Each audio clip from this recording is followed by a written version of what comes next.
Eighth graders. Today is April 17th, 2020, day 24 of our quarantine homeschooling adventure. Today we're going to piggyback off of what we did yesterday in the Zoom talking about the Homestead Act. I promise, I'm going to try to keep this at 16 minutes instead of 20 minutes. I'm going to try really hard to do that. You do have sort of an assignment, but not really. Our Monday Zoom, either 10:30 or 12:30 or both, we will do a review for your quiz, which will be Tuesday. The quiz is written, it's created. If you haven't watched the videos and paid attention, you're going to struggle with it a little bit. There is no study guide, so you're going to want to dig through the notes or go back and watch the videos. Do what you need to do to prepare yourself. And the quiz is set up on Tuesday to take one time. So you're going to have to give your best effort your first time. And we'll see how that goes. So we'll jump right in. If you remember,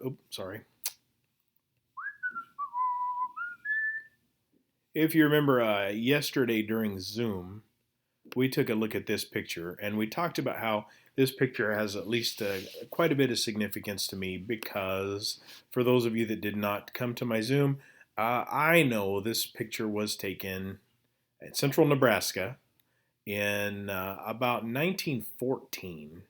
This is a sod house, a house made out of dirt. The walls on a sod house could be 3 feet thick.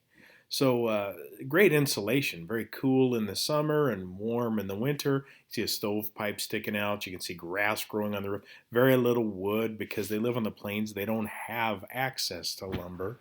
And the reason I know this, the pigs in the yard, that's kind of cool. 3 dogs, 1, 2, 3, 4 children, all girls. And somebody during one of the Zooms pointed out that that makes difficult for Oliver here, the dad, because he has no sons to help him on the farm. When these girls get of age, they're going to go marry and they're going to go work with their husbands and their families. So anyway, looking at this photograph, I know the picture very well because this little person right here, who's probably just based on size, about 4 or 5, maybe 6 years old, is my grandmother. So Verna is my grandmother. She passed away years ago, but she was born in 1909, so that dates this photograph to about 1914 or 1915. Only about 100 years ago, people were living on the plains like this. It's really pretty cool to think about. I have quite a few pictures I want to show you, but Oliver got that land for free.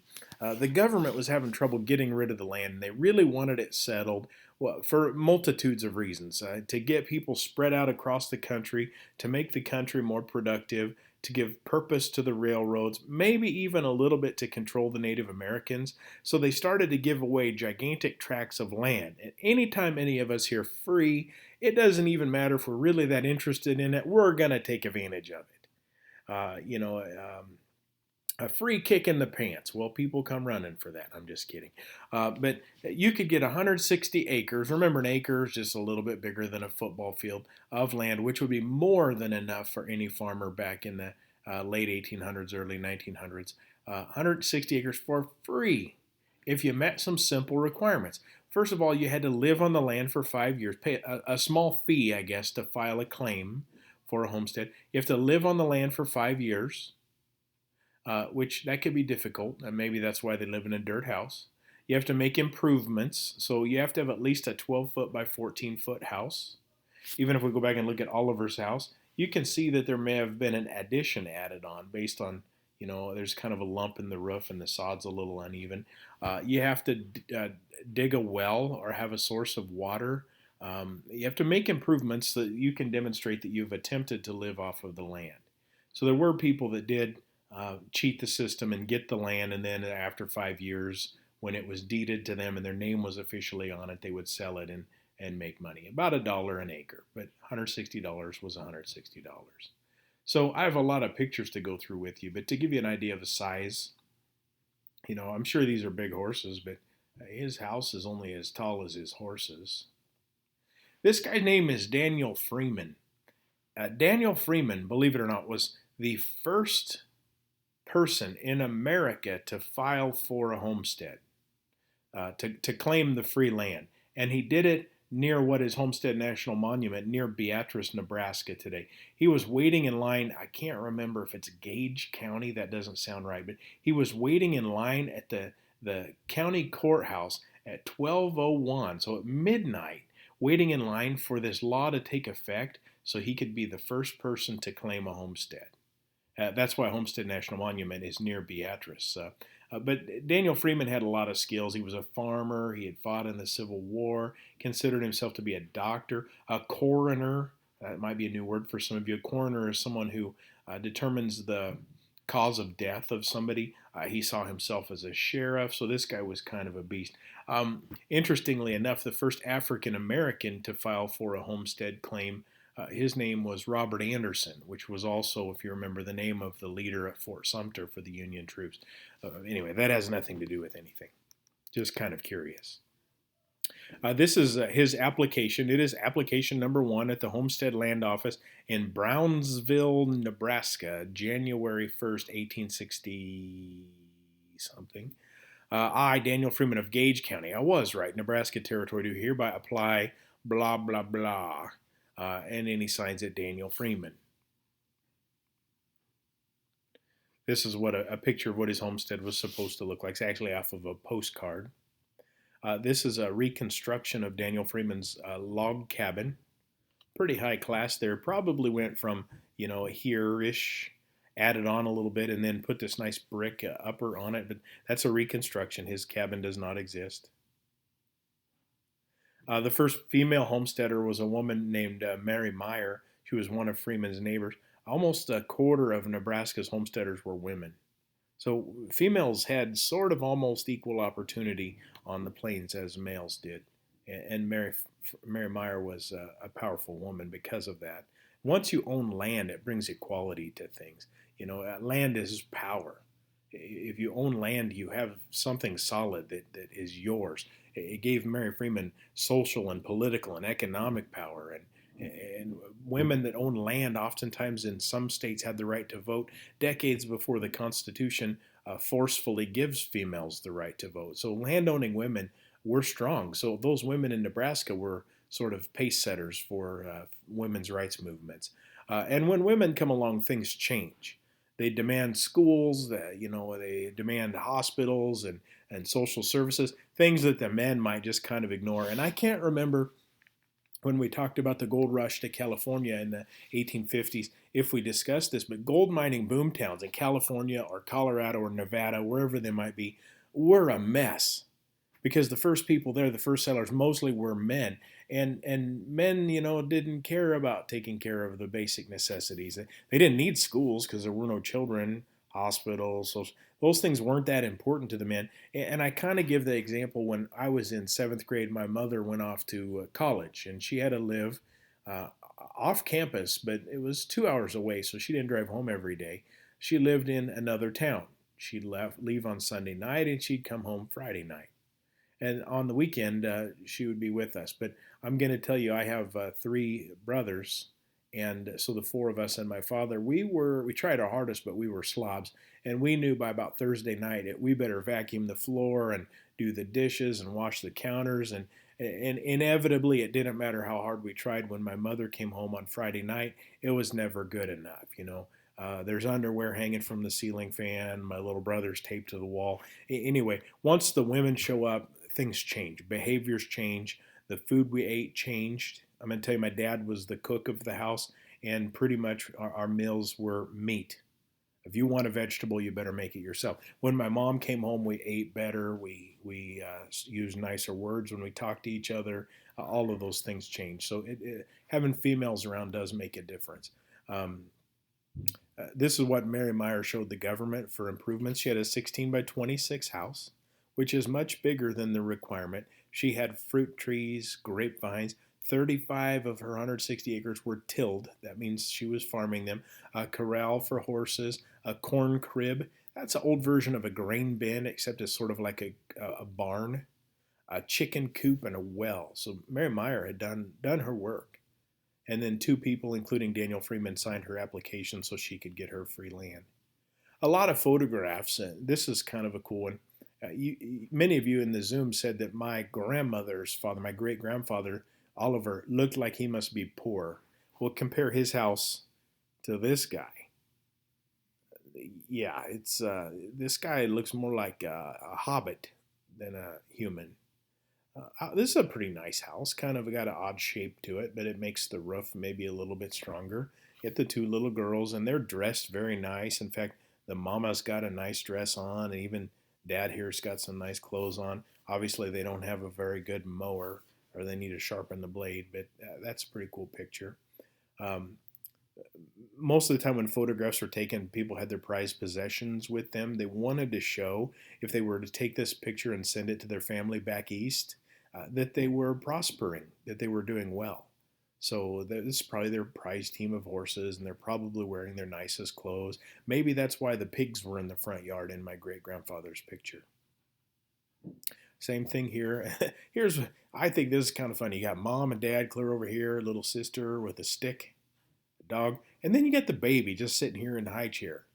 Like that little baby's not going to squirm and fall out on its face. I think that's crazy. They should strap that child in. And here maybe you can see an addition to this house also. So you start out with the smaller, and then you add on as you have time and maybe even a little bit of money.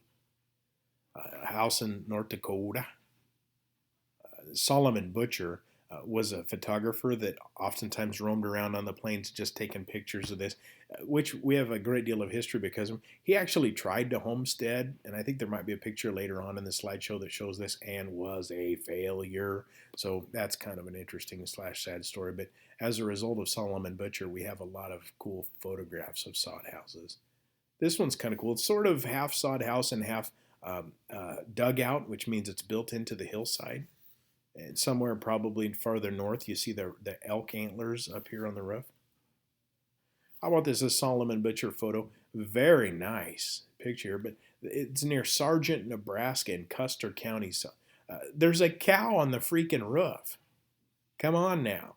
I'm not sure about that, but I guess there's grass up there. But look here. They got their horses. They're dressed really nice, and they're eating watermelon, Right now I'm looking outside and it's snowing.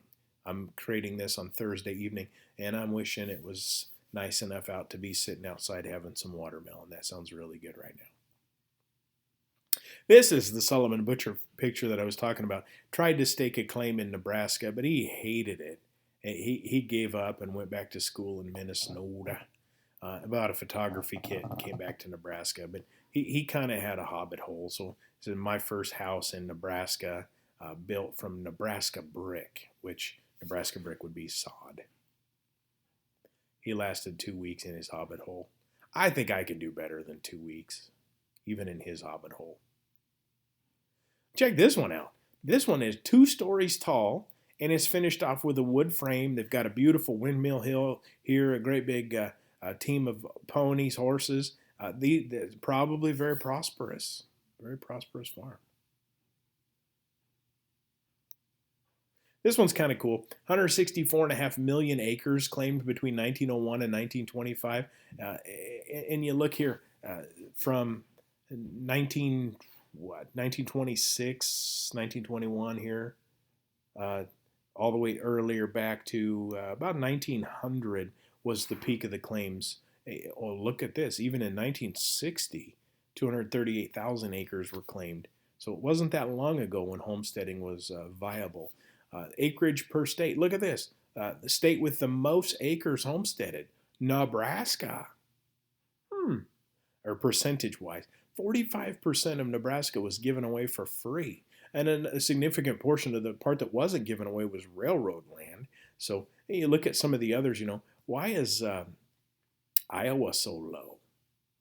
Well, could it be because it was already settled, or Ohio? It was already settled. So the states that you see with larger numbers typically are Midwest or Western states, more so. Doesn't Mama look happy?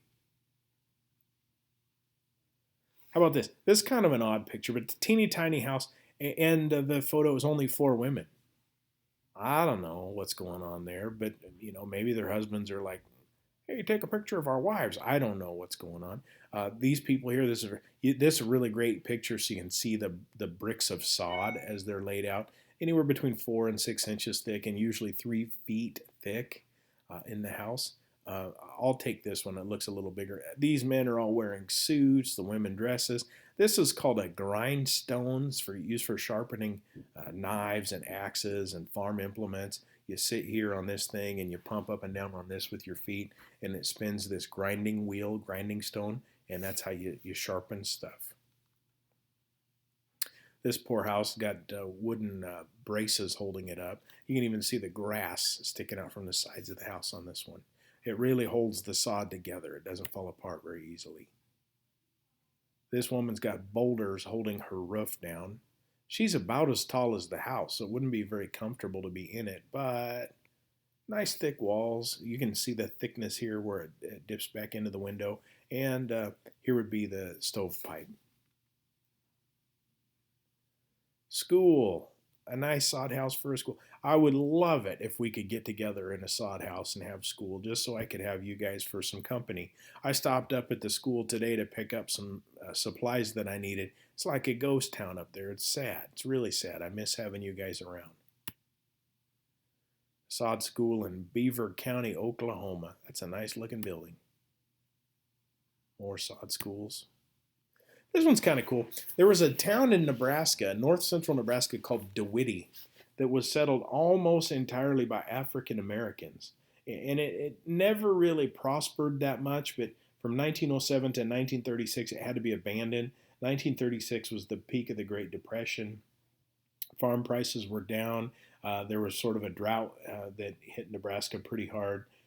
These farmers just couldn't make it. But there were you go where you're comfortable. You go where there's other people that are similar to you. So for African Americans or freedmen to settle where there were other freedmen wasn't at all uncommon. There's a little town in central Nebraska directly between Kearney and Lexington. Little teeny tiny town. I don't even know if anybody lives there anymore. It's called Odessa. It was settled by Russian immigrants, and they grew potatoes there because that's what they were used to growing in Russia. So Eustis, the little town I'm from, was German immigrants. So you settle where there's people that you're comfortable with. And most of the land in Eustis was homesteaded, so it was free land received by settlers.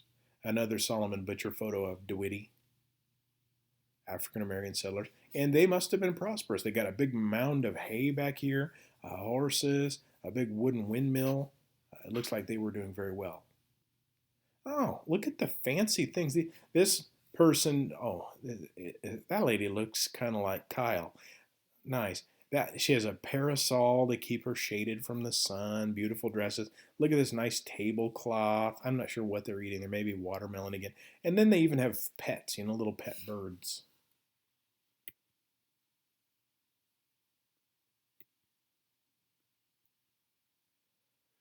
Here, these guys planted corn on their roof.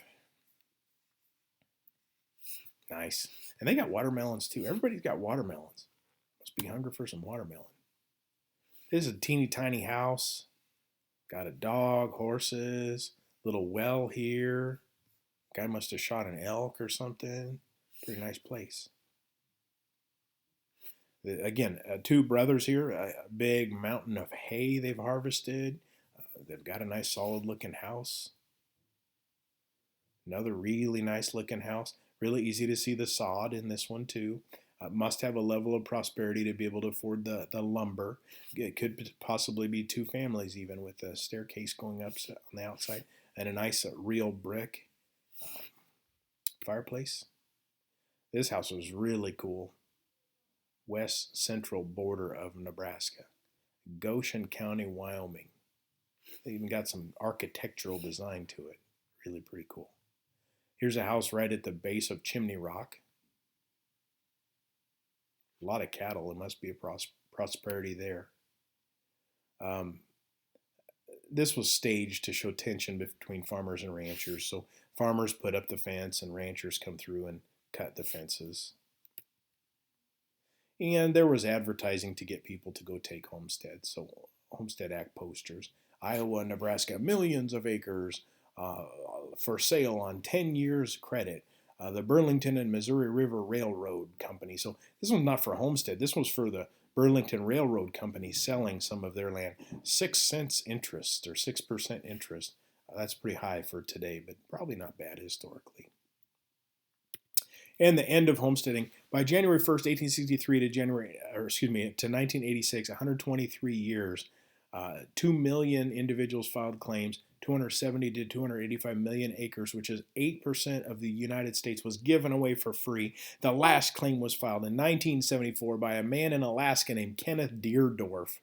1974, you could still get free land, 80 acres, and he fulfilled his requirements in 1979 by making those improvements and building a house and making the land productive. Ken Deerdorf received his final papers. In 1988, the land became his. This is Ken Deerdorf, and that is his homestead.